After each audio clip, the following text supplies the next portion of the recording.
I'm so excited to welcome our guest, David Carlin, to the show. Some of the areas we'll focus on have to do with money, like the way you make money in business, specifically recurring income or residual income, monetizing your business, your personal brand. We're going to dive into all of that and probably some other things too. Before we dive into that, what I really liked, I did the research on you, and you have figured out like how to take financial freedom and connect that to your life, to live happy, to find balance, whatever that is to you. So I'm kind of curious, let's talk about like, what does financial freedom, what is it? And what does it mean to you specifically when I say those words? You know, I did a video recently online, and what I told everybody is my dad always taught me, if you can't pay cash for something, you can't afford it. When I was younger, man, I didn't spend every dollar I made. I spent every dollar before it was made. I constantly wanted to prove myself to other people. I still do to this day, but constantly I wanted people to know I was successful because I needed to feed that ego. And there's nothing wrong with saying that, but I just needed people to see me, to think I was successful. And I wasn't, right? Because I was just spending every single dollar. So now finally come to a point in my life where I slowed down a little bit, where like if I want to buy something, I don't just react. I think about if I want to buy something, think about if I want to do something, and really take the time that even if I have a big month or a big year, and I will, really credit this to my wife, if it was up to me, I'd like, let's buy a plane. We're getting a plane tomorrow, which is like, no, wait till we get to this number. So by setting goals and waiting, and then kind of waiting to see if, hey, at that certain time, do you still want that thing that you wanted 6 months or a year ago? And I'm talking about bigger picture things. It's made me really, save more and really have the money where, I'd rather never miss out on a business opportunity. I can miss a trip or two, or miss a car if I have to wait a year. But having, setting ourselves up where now anything, to an extent, anything that comes our way, we can kind of do now. Well, I love that. And I think for me, figuring out like what it means to even have lifestyle freedom on top of the financial freedom, like it means that I can set my day, I can choose what projects I take. I think that stuff's really interesting. But to get there, you have to figure out how to turn this idea you have into something that makes money. And what I like about what I saw from your business is you didn't just say, you know what, we're going to make money one way.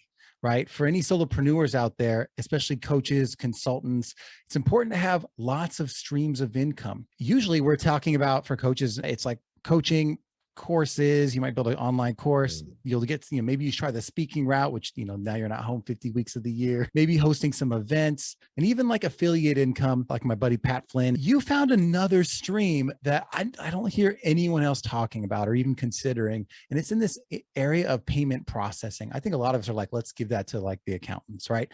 What is payment processing and how has it come into your world and how does that work? Yeah. I mean, credit card processing, right? Where anytime you guys shop online or offline, you use a card. Everyone's been around their business their whole life, right? You shop online, you shop offline with a credit card. No one just knew they could make a percentage off of the sale, right? So imagine there's a store that just opened up, and I don't know, some like sneaker release or whatever, for the context of the conversation, there's a sneaker release and there's 100 people lined up outside of that store to, buy whatever it is that they're selling. And if I or you was to set up the merchant account, what I mean is the ability for that business owner to accept payments. And by the way, it's for existing or new businesses. You can switch people who already have it for lesser rates, faster funding. We show you all the different ways to easily win over existing or new businesses. But think about it. Every person in that line, you're making a percentage off of every single sale. Sometimes it can be, 0.1, 0.5, 1%. It all depends on how you set that client up, and we teach you guys on that. But literally, you are like the silent owner that took zero risk, zero time. All you had to do was win that account, win that business owner's trust. And every person who's going to make a sale, not only does the business owner make money, you would make money at the same time. That's what's incredible. Yeah. I mean, it's interesting because it's like there's this unbundling of what used to be like corporate's advantage, right? Like you have the corporate advantage, they have the scale, the, what's it called? The efficiency of scale or whatever it is. And at the end of the day, like we just assume that we can't compete with these things like, PayPal, Stripe, Venmo, like these businesses, and then, credit card companies, like that's not like, why would we even step into this? But I think more and more like the individual entrepreneur stepping in and saying, is there something that I could be doing individually to work with business owners one-on-one to do this better so that they aren't beholden to the larger companies out there. And I think you guys did that with it, but it's not something anyone else was thinking of really. And what the opportunity is to your point, like, why not, instead of paying, it's 3% for a credit card transaction and a portion of that is going to a PayPal, why can't we, as the business advisors, the agencies, the consultants, the coaches that are helping people with everything else, why can't we be the one helping the small business owner with this stuff and saving them a little bit on the side? I just think it's a different approach that we aren't thinking about. Yeah. And we all, and by the way, the credit card processing piece, which people learn how to resell or, do it for their own business. After we teach you that, there's so many other services that we teach you to turn into, kind of to your point, a brand, payment, and business expert. If you're a one-trick pony just doing one thing, eventually, you're not going to evolve. And that's where a lot of people who work for payments companies, they just sell terminals and they go from town to town. And that's not really long-term thinking. So we show people how to really build their brands online and offline, how to really build these relationships with these business owners, and how to sell other things outside of merchant services or credit card processing, whatever you want to call it, such as like payroll, gift cards, branding services, marketing services, social media. I tell everyone else when I train them, you want to be like me, where I'm not a number to my clients. I'm not the 2.7% guy or the 3%. I'm Dave and I'm an invaluable asset. 'Cause I tell all my clients, after I either set up your merchant account or I save you money, get you faster funding, better customer support, whatever it is we do, that's the easiest part of this equation. Anything you ever need for your business. If I don't own the company, I got a guy or I got a girl. Anything you ever need. If you need marketing, you come to me first. If you need X, Y, and Z, you come to me first. Why do I do that? Because if I can quadruple your sales, I can quadruple what I make. If I can help you quadruple your sales, can I make more money?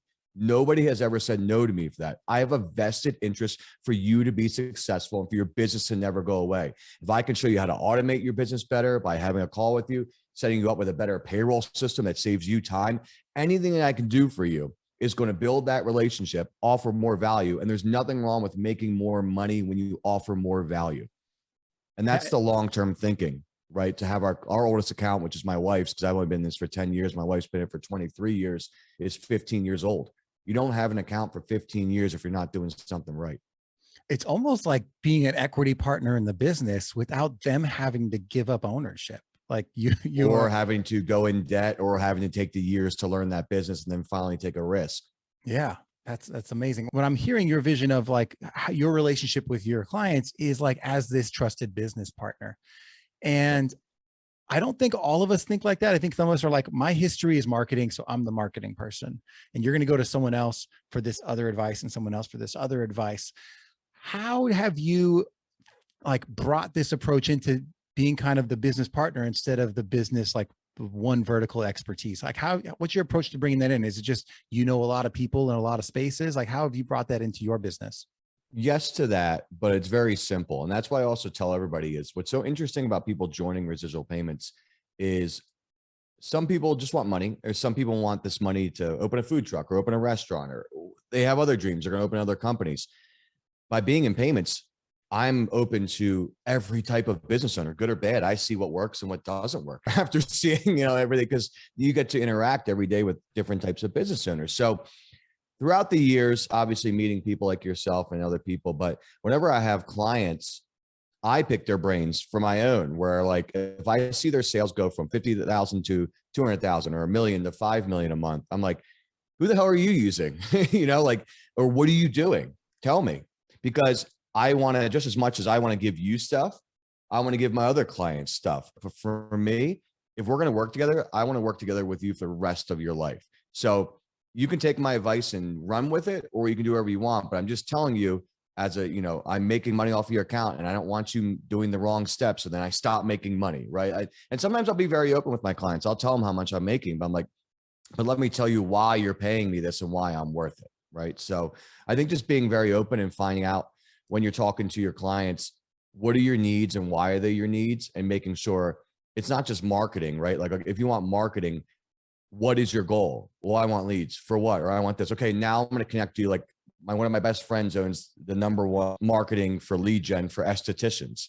So we usually niche down to find out what they want. And then I have a Rolodex of here you go. And then everyone else who joins Residual pay access to our Rolodex. Yeah. Well, I mean, when I meet people and like they're in business, they're figuring out, especially when they're getting started, a lot of the questions is like, well, what do I do next? And I'm like, please work on a project by project basis. But if they go to an expert in one thing, guess what they're going to recommend? The one thing that they're an expert in, right? Like you go to a search engine optimization person and say, what should I do in my business to make it grow? They're going to tell you search engine optimization. But you go to a Facebook ads guy, they're going to tell you what you need is Facebook ads. Figuring out which project is the most important priority next, because all of them can help, but figuring out what's next for you in your particular journey, getting that advice is difficult. And it, researching it and becoming like versed enough to know what is your own next priority is also difficult. So finding a partner that has a more generalist approach, that has different like views on how to move your business forward, I think it can be super valuable, especially someone who's now stepped in and said, if you make money, I make money. So I love your connection to the financial side of this too. Absolutely. There's nothing wrong with being open. Everyone's, we live in a day and age where it's like, more people do transactions online than they do offline. Right. And, how do you really build that trust? And I just tell everybody, I'm just like straight up with everybody. Hey, here's what's going to happen. Here's how it's going to work. And if you lead more with value than just gimme, people are going to want to work with you longer, and you're going to build your business longer. It's going to take you slower to do it, but I guarantee you the long-term play of building value first and just asking for something in return is going to pay off dividends in the long run. Yeah, absolutely. And like he said, he's never going to stop. And you also, if you are a personal brand out there, you're a business, you're looking for ways to bring more income into your life, you also should never stop investing in yourself, investing in learning. And I hope you guys picked up what he was putting down today on the show. Appreciate you guys listening. And David, I appreciate you showing up and sharing all that with us today. Thank you for having me. I appreciate it. All right, guys. Thank you for tuning in, and we will catch you all next time. Brands on Brands.